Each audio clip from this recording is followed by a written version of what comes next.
pertandingan baru memasuki menit ke-35, Persiraja Banda Aceh sudah tertinggal 0-3 dari Persib Bandung.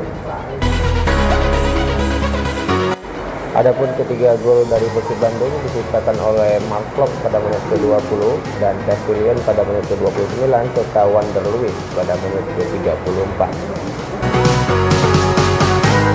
Berkat hasil kemenangan sementara di babak pertama itu, Persib Bandung berhasil menggeser Arema FC dari peringkat 2 klasemen dari Liga 1 untuk sementara.